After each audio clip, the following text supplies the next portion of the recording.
été présenté par M. Bamba Cissé. Moi, je voulais intervenir sur des points bien précis. Quelles sont les charges aujourd'hui que le procureur a retenues contre M. Ousmane Sonko? Le procureur a retenu comme charge contre M. Ousmane Sonko d'abord le vol, l'association de malfaiteurs,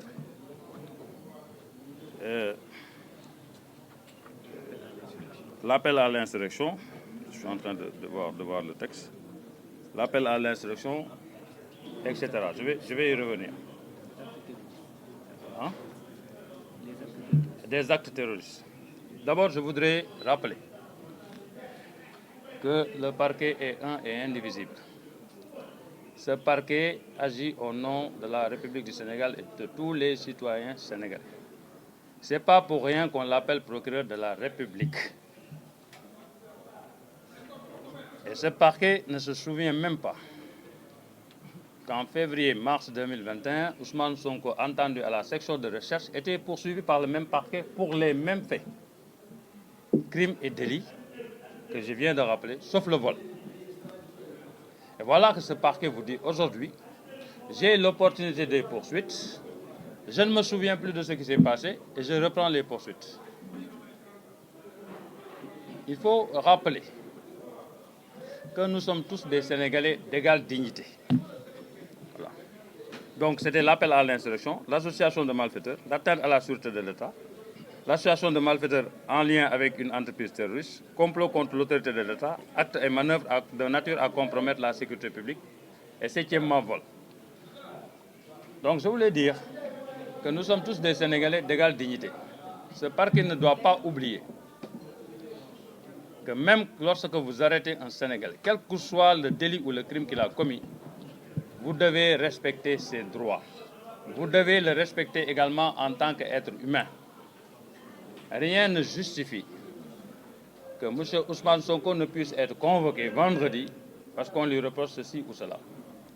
Et aujourd'hui également, ce parquet ne pourra pas justifier comment on a pu entrer chez un citoyen sans le convoquer, défoncer la porte pour le prendre.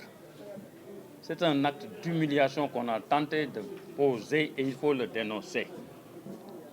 Ce parquet a beau nous parler de droit, ce parquet a beau nous parler de république, mais il ne faudrait pas également, parce qu'on l'entend partout, oublier que l'état de droit, ceux qui parlent d'état de droit, on est dans un état de droit, L'état de droit, c'est d'abord l'état du Sénégal qui respecte en premier lieu le droit, qui dit voilà mes obligations, voilà mes limites, et voilà également mes droits.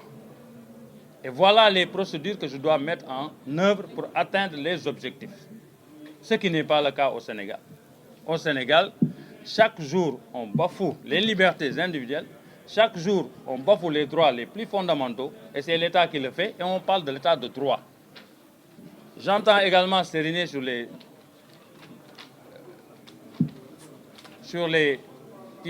scènes de télévision, j'entends s'ériner qu'effectivement, on va parler de 3 ou 4 cas en justice pour dire qu'il n'y a pas de justice. Ce n'est pas ça. La justice est au quotidien. Nous qui sommes dans la justice, nous savons parfaitement ce que nous avons à reprocher à la justice. C'est facile de visiter les postes. Il y a un ancien magistrat qui est sorti, pour ne pas citer son nom, pour s'offusquer de certaines erreurs qui sont volontaires en justice. C'est faux de dire qu'il n'y a que 3 cas. Ce n'est pas vrai. C'est chaque jour qu'on le dénonce, nous, avocats, et c'est chaque jour que les justiciables sénégalais également le dénoncent, cette injustice. C'est pas seulement, ça ne s'arrête pas à 3 cas, c'est chaque jour de manière continuelle. Il faut qu'on soit d'accord sur ça. On le dénonce chaque jour. Les juges le dénoncent, des avocats le dénoncent, des justiciables le dénoncent. Maintenant, vous pouvez dire non, ça s'arrête à ça parce que vous n'avez pas eu un problème avec la justice. Mais le jour où vous aurez un problème avec la justice et que vous vous rendrez compte qu'effectivement, ça ne se passe pas comme vous l'imaginez, vous verrez que ça ne s'arrête pas à 3, 4 cas. Cela dit, aujourd'hui, l'appel à l'insurrection. On nous parle d'appel à l'insurrection, on nous parle de terrorisme, alors que M. Ousmane Sonko, de tout le temps, a appelé à la résistance qui est un droit constitutionnel. Maintenant, c'est facile de sortir des faits de leur contexte et de le placer dans le contexte où l'on veut, des paroles et des faits. Si on s'en tient à ce que dit le procureur aujourd'hui, s'il dit « moi je suis là », et par pure honnêteté et par rapport à mon serment, parce que le procureur c'est un juge, il est lié par son serment, il est lié par la loi. Si aujourd'hui il ne regarde pas ces deux paramètres, il ne fera pas également son travail.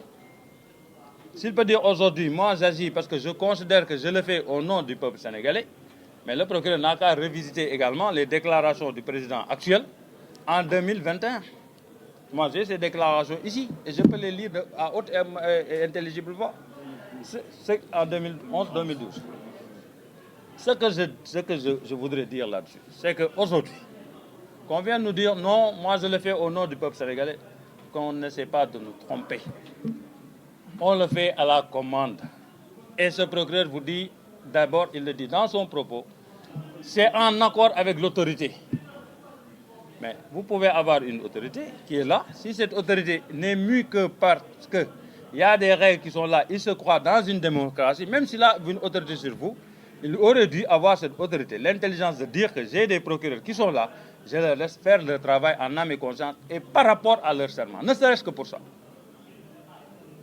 Et ça ne s'est pas passé comme ça. Lui-même le dit, c'est en accord avec mon autorité. Si le procureur poursuit, il n'a pas besoin de l'accord de son autorité. Si le procureur poursuit au nom du peuple sénégalais, il le dit de manière claire, je l'ai fait de manière objective. Ça veut dire que ce n'est pas objectif. Mieux encore, dans un premier temps, il nous sert un communiqué pour nous dire que c'est une voiture en panne qui est à l'origine de tout cela. Et c'est le vol. C'est ça le communiqué.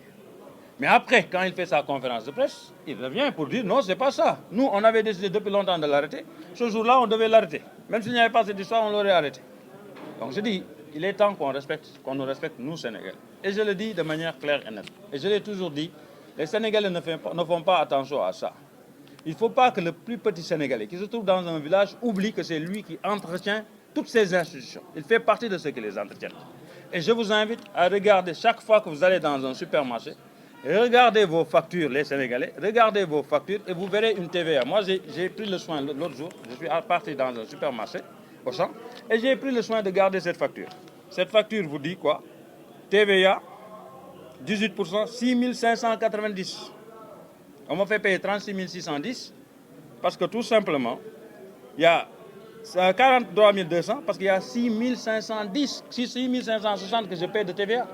Chaque jour, quotidiennement, les Sénégalais paient cette TVA, cette taxe pour entretenir ces institutions, le procureur, les juges et tout. Nous sommes avocats. Nous avons plus que tous intérêt à ce qu'il y ait une justice qui marche. C'est nous qui avons plus intérêt. Même les juges qui rendent la justice, c'est nous qui avons plus intérêt qu'eux. Mais quand il s'agit de dire la vérité, pour corriger les choses, pour qu'on ait une justice indépendante, il faut le dire et il faut le dire à temps. Aujourd'hui, quand on lit ces accusations, on se demande dans quel monde on est. Absolument, dans quel monde on est. Le président actuel, ce n'est pas lui qui disait nous pouvons faire descendre 200 000 jeunes, 300 000 jeunes, les amener déloger le président de la République. Ce n'était pas lui qui disait que Maître Abdoulaye Wade a déjà donné des terrains aux juges de la Cour suprême. Ousmane Sonko n'a jamais parlé de ça. Et pourtant, chaque fois, on dit oui, c'est lui qui décrédibilise la justice. Ce n'est pas vrai. Lors de l'entrée, toutes les autorités qui sont intervenues sur l'indépendance de la justice et sur la nécessité de recrédibiliser la justice ont parlé de cette nécessité que la justice soit elle-même se recrédibilise. En quoi faisant? En rendant des décisions justes et que les Sénégalais se sentent dans ces décisions. C'est ça qu'on exige de cette justice. Aujourd'hui, le problème qu'on a avec cette justice, c'est ça notre problème. C'est une justice, c'est notre justice. Il n'y a pas d'autre justice. Ce pays, c'est notre pays. Mais quand même, quand on retient certaines qualifications, ce sont des qualifications élastiques en droit, ce qu'on appelle les délits élastiques. Vous pouvez tout y mettre. Diable, pourquoi ce procureur, ce parquet n'a jamais poursuivi l'actuel président quand il a fait ses déclarations en 2011-2012? Pourquoi jusqu'à présent il y a des appels à meurtre, des appels à incendier des radios et des télévisions privées? Personne n'est inquiété. Et on veut nous croire que cette justice, elle est rendue au nom du peuple sénégalais. C'est ça que nous dénonçons, nous, avocats. C'est pour le principe. Nous sommes pour le droit, nous sommes pour la liberté, mais nous sommes pour la justice également. Et si nous exerçons notre métier dans un milieu, dans un cadre qui n'est pas adéquat, nous devons le dénoncer. Nous le dénonçons avec la dernière énergie pour dire que dans cette affaire, ça ressemble plus à de la farce qu'à autre chose. La preuve, c'est qu'on parle de contumace, je reviens là-dessus, et Maître Demba Ciré Ba Thily a raison. La loi est très claire, la loi ne distingue pas dès que vous êtes arrêté. De quelle manière vous êtes arrêté? À la frontière de la Guinée-Bissau parce que vous étiez en train de fuir, on vous a arrêté, on vous a emmené. Regardez toutes les décisions judiciaires rendues en matière de contumace, des gens qui ont été rédigés. Pour la plupart, c'était de grands délinquants. Ils ont été attrapés en train de sortir du Sénégal. Ils ont commis le délit de sortir avec de faux papiers. Mais avant même qu'on les juge pour ce faux, on les juge pour la contumace. Et c'est ce que la loi appelle la règle de la priorité. Aujourd'hui, Ousmane Sonko devrait être d'abord jugé sur la contumace. Donc voilà en résumé, moi ce que je voulais dire par rapport à toutes ces infractions. Il est loisible maintenant à tout le monde d'interpréter comme il veut, mais la preuve est là et ça a été multiplié par X cas dans le cadre de Pastef et d'Ousmane Sonko que c'est un acharnement qui est là, qui est effectué avec un seul dessein. C'est d'empêcher Ousmane Sonko de se présenter à l'élection présidentielle. Et je voulais terminer mon propos par ça. Dans tous les pays du monde où des gens se sont érigés, se sont sentis assez intelligents pour dire que c'est moi qui décide de savoir ce que le peuple veut, dans tous ces pays, on assiste à des dictats. Dans tous ces pays. Si vous remontez aussi loin que vous pouvez dans l'histoire, le général Lee aux États-Unis, pour lui, c'était à lui de décider ce que le Sud voulait. Le peuple du Sud, ce qu'il voulait pour la guerre de sécession. Toutes les autres dictatures, c'était comme ça, de Pinochet à Mobutu. C'est toujours des personnes qui disent c'est nous qui sommes plus intelligents que tout le peuple, c'est nous qui décidons de ce que doit décider le peuple et de ce que doit vouloir le peuple. Ça n'a jamais fonctionné comme ça. Dieu n'a pas institué la vie comme ça. Le peuple est là et le peuple réfléchit. Il n'y a pas une personne qui marche sur terre qui n'est pas dotée de raison et qui ne raisonne pas. On doit respecter les choix de tout le monde. Même les choix de la minorité, on doit les respecter. Et je dois dire que le propre de la démocratie, c'est d'accepter, même en son sein, les personnes qui combattent cette démocratie. Allez en France, aux États-Unis, peut-être il y a une exception. Mais allez dans tous les peuples du pays du monde. Les socialistes, quand on les acceptait en France avant, sous Mitterrand, ils combattaient. Les communistes combattaient. Les Américains n'avaient jamais compris comment la démocratie française pouvait accepter que ces partis puissent participer à l'élection présidentielle. En disant, mais voilà les communistes qui ne veulent pas, qui veulent changer. Pourquoi vous les acceptez? Mais c'est ça le propre de la démocratie, c'est d'accepter toutes les voix discordantes pour qu'il y ait une unanimité. Donc, c'est pour vous dire qu'aujourd'hui, le problème qui se pose, c'est un problème de démocratie. Tout simplement, c'est un problème de respect du peuple sénégalais que nous demandons. Nous sommes des Sénégalais, même si nous sommes avocats, nous sommes Sénégalais avant tout. On n'a pas un autre pays que ce pays et nous devons de dire la vérité à l'heure qu'il faut. Je vous remercie.